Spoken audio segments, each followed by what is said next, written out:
Alright, nkulamusizaako nnyo mukwano gwange yenna gy'osinza obba ng'otuuliza bwe bali kwekuumira mayengo gano aga UG Update TV. Era ng'okola kyamaanyi nnyo mukwano gwange yonna yonna buli nsonda yansi gy'oli gy'osinza obba ng'otuninze UG Update TV nkwebaza.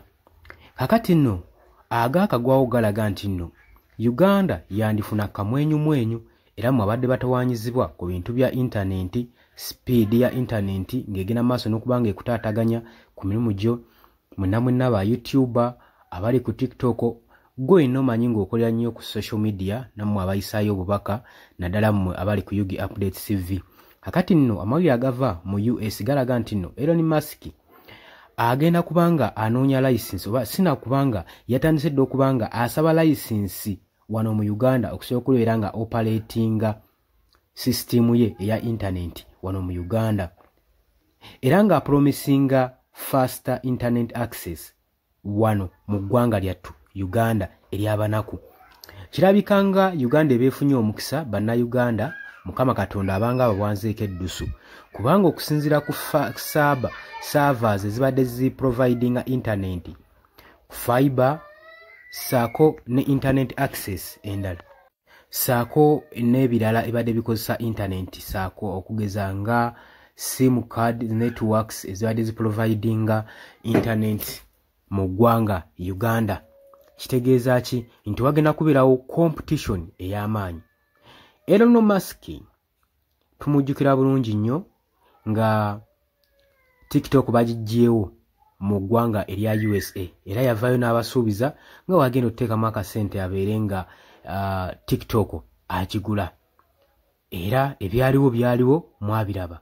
Kati ku mulundi guno site azitunuuliza mu ggwanga erya Uganda. Elon Musk ono nno agamba ye agenda kubanga applyinga officially okubanga afuna license okuva mu Uganda Communication Commission UCC esobola okubanga emuprovidingira license eno atandika okubanga operatinga ng'akola operations ze zonna mu ggwanga lyattu Uganda.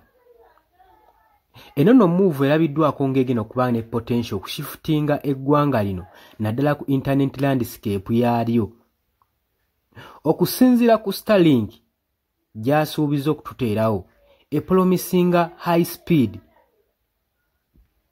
naddala mu remote areas mu byalo ewala era ne mu under served areas ezitalina internet access. Starlink elondokoddwamu ng'egenda kubanga eprovidinga internet ku networks zonna ku low earth orbit. Wetwogera ku orbit kisinga woolaba planets ku orbit earth genda kubanga eprovidinga ku satellites ng'offeringa fast speed ng'eno nno eteereddwamu ebinnonnoggo era ebiri ku traditional fibers ne ku mobile internet. Eno no service egenda kubeera particularly ng'eyeenyumirizibwamu nnyo abantu abo ab'omu byalo abali mu rural areas mu remote areas abali mu bitundu ebyo ebyesudde ebbanga naddala eyo mu byalo eyo watali infrastructures. Era bagamba nti internet eno gyegenda okusinga okuba nga accessingibwa ebyo mu bifo ebisanga obuzibu ne internet mu ggwanga. Nga Uganda egenda maaso n'okugrowinga mu ngeri eya digital mu economy. Starlink okujjamu kiringa ekitaddewo booming eri technology mu commerce ne mu remote working bridges gaps okubanga bagenda tandika okubanga bateekawo enkolagana wakati wa rural areas ne urban areas mu internet accessibility. Ebyalo nga bisobola okuaccessinga internet nga n'ebibuga bisobola okubanga bina internet eri speed. Kati nno ekitongole ekya UCC kiriko yalinze telecommunication providers bonna basobola okubanga bobutaininga license nga tebannaba kubanga bofalinga service eno mu Uganda. Bagee mufune license twagala mwekwase nga tugenda okubanga tuleeta Starlink mu Uganda.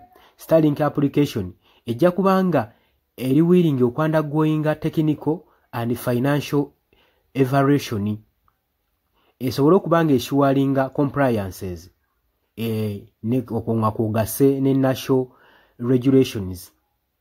Whenever nga approvingiddwa nga ewereddwa license, company yene ejja kujoininga internet service providers endala nga bagezaako okuspendinga digital connectivity mu ggwanga Uganda.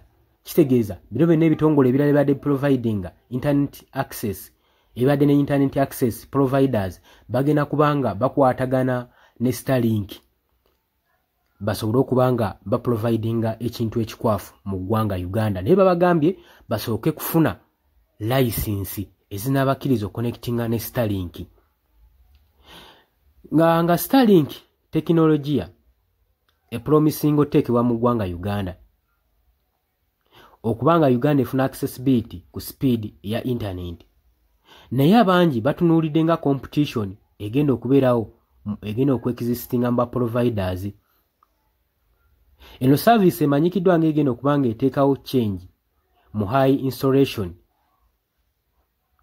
era ejja kubanga erimitinga opticians eri bana abalina low income users.